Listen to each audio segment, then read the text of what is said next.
देश में पेट्रोल और डीजल की बड़ी कीमतों ने आम आदमी की जेब पर सीधा असर डाला है। पेट्रोल और डीजल पर करीब 3 रुपए प्रति लीटर की बढ़ोतरी की गई है, जबकि सीएनजी के दामों में 2 रुपए का इजाफा किया गया है। अब ईंधन के बढ़ते दामों को लेकर सियासत भी गरमाना शुरू हो गई है। विपक्ष ने पेट्रोल डीजल के दाम बढ़ने पर केंद्र सरकार को घेरा है। ईंधन के दाम बढ़ने पर अखिलेश यादव ने जनता को साइकिल का विकल्प दिया है। उन्होंने कहा, हमने तो पहले ही कहा है कि साइकिल से बेहतर कुछ नहीं है, आगे बढ़ना है तो साइकिल ही विकल्प है। दूसरी ओर लोकसभा में नेता प्रतिपक्ष और कांग्रेस सांसद राहुल गांधी ने पीएम मोदी की गलती की कीमत जनता द्वारा चुकाने की बात कही है। राहुल गांधी ने कहा है, गलती मोदी सरकार की, कीमत जनता चुकाएगी। 3 रुपए का झटका आ चुका, बाकी वसूली किस्तों में की जाएगी। हालांकि बीजेपी नेताओं ने वैश्विक संकट का हवाला देते हुए सरकार का बचाव किया है।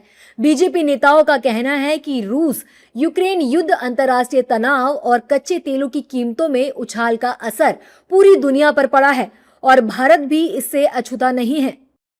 ये अगर आप सराउंडिंग जो हमारे पड़ोसी देश हैं उनकी तरफ देखें, कहीं 25%, कहीं 40%, कहीं 30% रेट बढ़े हैं। और ये प्राइम मिनिस्टर साहब ही मोदी है तो मुमकिन है, उन्होंने ही मैनेज करा है। और हमारा उनकी पूरी कैबिनेट और सब लोगों ने मिलके, खासकर एनर्जी मिनिस्टर्स और जो गैस और इन सब चीज़ों को देखते हैं, ये एक बहुत बड़ा मोदी जी का मैनेजमेंट है कि लोगों पे उसका वजन नहीं बढ़ने दिया। पिछले 3 साल से लगभग जो युद्ध चल रहा है दुनिया में, बहुत सारा संकट दूसरे देशों में आया है। माननीय मोदी जी ने हमारे ऊपर आँच आने नहीं दिए, केवल गैस का दाम बढ़ा था। लेकिन ये सब जानते थे कि कब बढ़ेगा, तो बढ़ना जितना कम से कम बढ़ाया है। ऑयल कंपनियां सारी नुकसान में चल रही है, हजारों लाखों करोड़ उनको नुकसान हो चुकी है। लेकिन उसका भी सीमा होता है, तो जितना मिनिमम बढ़ाना चाहिए सरकार उतना बढ़ाए।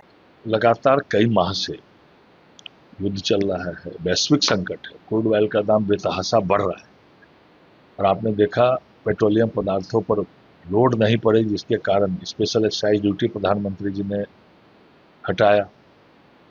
आम लोगों से पूरे देश में अपील की कि पेट्रोल डीजल का खर्च कम करें। उन्होंने खुद भी खर्च, उनके कॉर्केट में भी उन्होंने गाड़ियों को घटाया। पूरे देश में अपील की। बिहार के माननीय मुख्यमंत्री जी ने भी निर्देश जारी किया है कि पेट्रोल डीजल के खर्च में कमी हो, सरकारी कमी हो। आम जनता भी जागरूक हुई है, पूरे विश्व में, पूरे देश में संदेश गया है। पेट्रोल, डीजल, गैस में वृद्धि हुई है। खाड़ी युद्ध चल रहा है, सरकार प्रयास कर रही है। जो पेट्रोलियम पदार्थ के जो संस्थान हैं ये भी प्रयास कर रहे हैं और जनता को राहत जितना दिया जा सकता है वो देने की कोशिश की जा रही है।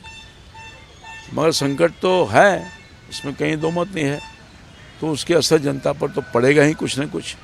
देखिए जी, विगत कुछ माह से अंतर्राष्ट्रीय स्तर के ऊपर जिस प्रकार की परिस्थितियां बनी हुई हैं, और विशेष रूप से ईरान और अमेरिका के जो तेल युद्ध की बात है, उससे पूरा विश्व प्रभावित है।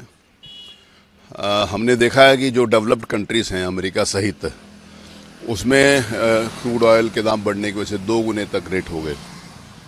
ये हमारे देश के यशस्वी प्रधानमंत्री आदरणीय मोदी जी की इकोनॉमिक सोच के कारण इतने समय के बाद भी इस देश में ना तो पेट्रोल के दाम बढ़े और ना ही अन्य जो महत्वपूर्ण इश्यूज, विषय हैं जो इंपोर्ट होते हैं, उसके ऊपर दाम बढ़े।